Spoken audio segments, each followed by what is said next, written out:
പ്രോഗ്രാമിന്റെ കാര്യം ചേച്ചി ബഹറിനിൽ പോയ സമയത്ത് ഇവിടെ കുറേ വിവാദങ്ങൾ കുറേ സമയം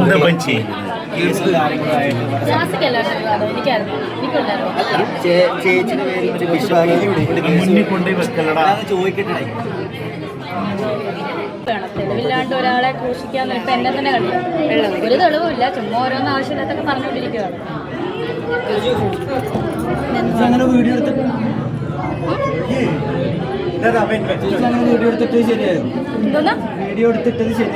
മനസ്സിലായില്ല.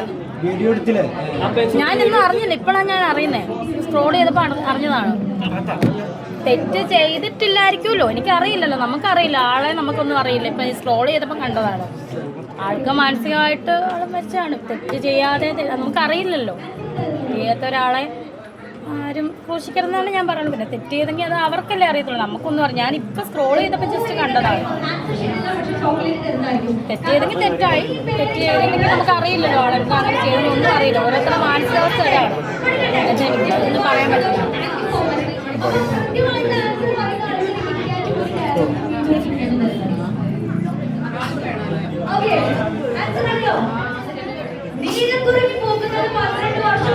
ബിഷപ്പ് കേസ് കൊടുത്തു. അതുപോലെ തന്നെ നോബൽ ഫിലിപ്പ് അമ്പലവേലി, അതുപോലെ തന്നെ ചേച്ചിയുടെ പേര് കേസ് കൊടുത്തത്. ചേച്ചിയും ചേച്ചിയുടെ ഒരു കൂട്ടുകാരും കൂടി പുള്ളിക്കെതിരെ അനാവശ്യമായിട്ടുള്ള കാര്യങ്ങൾ പറയുന്നത്. അത് നഷ്ടപരിഹാരം ചോദിക്കും. അതുപോലെ തന്നെ നിങ്ങൾക്ക് തന്ന കിച്ചുവിനും ഇളയമോനും എനിക്കാണോ തരുന്നത്? അല്ലല്ല, കിച്ചുവിന് ഇളയമോനും കൊടുത്ത് ഇഷ്ടദാനം അത് തിരികെ മേടിക്കുന്നത്. അതിന് കാരണം രേണു പുള്ളിയെ കുറിച്ച് ഇങ്ങനെ അനാവശ്യമായിട്ട് പറഞ്ഞതാണെന്ന്. ഒരു ഗിഫ്റ്റ് നമ്മൾ കൊടുത്ത ഇഷ്ടദാനം അല്ലെങ്കിൽ എന്തുമാട്ടെ, ഒരു അച്ഛൻ മരിച്ച പിള്ളേർക്ക് ഗിഫ്റ്റ് കൊടുത്തെന്ന് വെച്ചു, ദൈവത്തിന്റെ പ്രതിപുരുഷൻ ഗിഫ്റ്റ് കൊടുത്തെങ്കിൽ അത് തിരിച്ചു മേടിക്കണമെങ്കിൽ അയാളുടെ മാനസികാവസ്ഥ അതായിരിക്കും.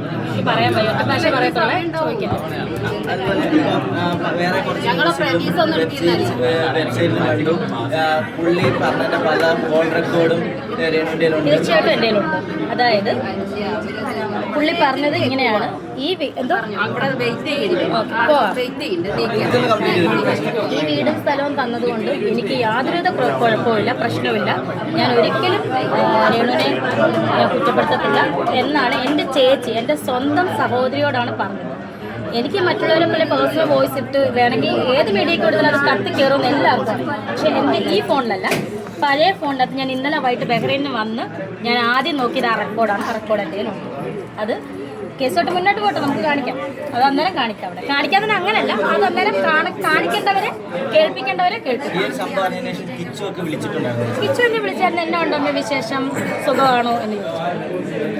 അല്ലാതെ എന്നോട് വിശേഷം അറിയില്ലെന്ന് ചോദിച്ചാൽ അതല്ലാതെ വർക്കിംഗ് നോട്ടീസിൻ്റെ കാര്യമോ പറഞ്ഞിട്ടില്ല, ഒന്നും പറഞ്ഞില്ല. എനിക്കറിയില്ല എന്താണ് സംഭവം എന്ന്, എനിക്ക് ഒന്നും അറിയത്തില്ല. പിന്നെ എൻ്റെ പേരിൽ എന്തിനാണ് അയച്ചതെന്ന് എനിക്കറിയത്തില്ല. കാരണം ഞാൻ ഒരു അവകാശം എനിക്കില്ല. ആധാരമുണ്ട്, വീട്ടിൽ ആധാരം, ഒറിജിനൽ ആധാരം ഇരിപ്പില്ലേ, പിള്ളേരുടെ ആധാരം. അതിനകത്ത് എൻ്റെ പേരില്ലല്ലോ. പിന്നെ ഞാനെന്താണ് പെട്ടെന്ന് പറയുന്നത്, ഞാനെന്തിനാ രേണുസുദ്ധിക്ക് 8ന്റെ പണി കിട്ടി, അങ്ങനെ വേണം എങ്ങനെ വേണം, അതിന് എൻ്റെ പേരിലല്ലല്ലോ വീട്. ഞാൻ എന്നാ പണിയാ, എനിക്ക് എൻ്റെ പണി കിട്ടാനാണ്. അല്ല, എനിക്കെന്ത് പണി കിട്ടാനാന്നേ, എൻ്റെ പേരിലല്ലല്ലോ വീട് സ്ഥലവും. എൻ്റെ പേരിലാ വീട് സ്ഥലം. രേണുവിനെ ഇറക്കി വിട്ടു. അപ്പം ഞാൻ കരഞ്ഞുണ്ടെങ്കിൽ എനിക്ക് തന്ന സാധനം എൻ്റെ പേരിലെടുത്ത് ഞാൻ എന്ത് പണി കിട്ടാനാണ്? ആ കുഞ്ഞുങ്ങളെ കൊടുത്ത വീട് കുഞ്ഞുങ്ങളുടെ മേടിക്കുന്നതാണ് അവർ ദൈവം അനുഗ്രഹിക്കുന്നത്. അവർക്ക് അത്ര വലിയ നല്ല കാര്യമാണ് അവർ ചെയ്തെങ്കിൽ ദൈവം അനുഗ്രഹിക്കുന്നത് തന്നെ ഞാൻ പറയുന്നു. ആ കുഞ്ഞുങ്ങളെ കൊണ്ട് എന്തായാലും കടത്തിനെ കിടക്കാൻ പറ്റത്തില്ല, ഇറക്കി വിട്ടാൽ കടത്തിനെ കിടക്കുമോ? വാടകയ്ക്ക് എന്തായാലും വീടെടുത്ത് ഇറക്കി വിടട്ടേന്നേ. മൂത്ത മോനും ഇളയമോനും അവകാശമുള്ള വീടല്ലേ അത്, ചേട്ടൻ്റെ 2 മക്കളും അല്ലേ അത്, അവകാശമുള്ള വീട്. ഇവര് നിയമപരമായിട്ട് ഇറക്കി വിടട്ടേന്ന്, ഇറക്കി വിടുമ്പോൾ വിടട്ടെ. അതിന് രേണുവിനെ ഇറക്കി വിട്ടെന്ന് എന്തിനാ പറയുന്നത്?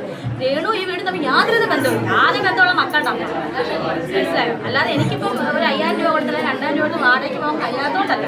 അത് ആ പിള്ളേരുടെ അവകാശപ്പെട്ട വീടാണ് ഇപ്പോഴും, മനസ്സിലായോ? അതിൽ നിന്ന് നിയമപരമായിട്ട് ഇറക്കി വിടുമ്പോൾ എനിക്ക് പോകും. വേറെ വാടകയ്ക്ക് താമസിക്കാൻ എന്നെ ഞാൻ പെട്ടെന്ന് എന്നെ ഇറക്കി വിടുന്നു എന്തിനാണ് പറയുന്നത്? കിച്ചുവിന്റെ അവകാശമല്ലേ, കിച്ചുവിന്റെ വീട്ടിന്റെ അവകാശമല്ലേ. അതല്ല, ഈ തന്നെയാണ് ഇറക്കി വിടുന്നല്ലേ ഈ സോഷ്യൽ മീഡിയയിൽ പറയുന്നത്.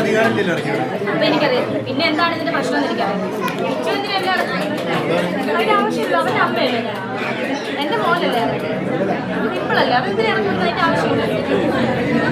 ഈ തന്നെയാണ് ഇറക്കി വിടുന്നല്ലേ ഈ സോഷ്യൽ മീഡിയയിൽ പറയുന്നത്. എനിക്കറിയില്ല. അല്ല അങ്ങനെ ഇറക്കി വിടാൻ പറ്റൂലല്ലോ, ഇപ്പൊ കുട്ടികളുടെ പേരിലല്ലേ. ഇതിനെപ്പറ്റി ഒന്നും അറിയില്ല, കുട്ടികളുടെ പേരിലുള്ള വീടാണ്. അതെ അതെ, ഒരാൾക്കും അങ്ങനെ ഇറക്കി വിടാൻ ഇപ്പൊ ഞാൻ താമസിക്കുന്ന അത്ര പ്രശ്നം എനിക്കറിയില്ല എന്തായാലും. ഞാനിതാണ് ഞാൻ താമസിക്കാറേ ഇല്ല, വല്ലപ്പോഴും ഒന്ന് പോകും, ജസ്റ്റ് പിള്ളേരെ കാണും, അങ്ങനെ അടുത്ത ഷൂട്ടിന് പോവാണ്. ചേച്ചി പിന്നെ ദുബായില് മദ്യപിച്ച് വഴിയിൽ കൊണ്ടുവന്ന് അത് ഞാൻ പറയട്ടെ, കഴിഞ്ഞതിന് മുമ്പത്തെ പ്രശ്നം ഞാൻ ദുബായി പോയപ്പോൾ ഇറങ്ങിയ കള്ള വ്യാജ സാധനമാണ്.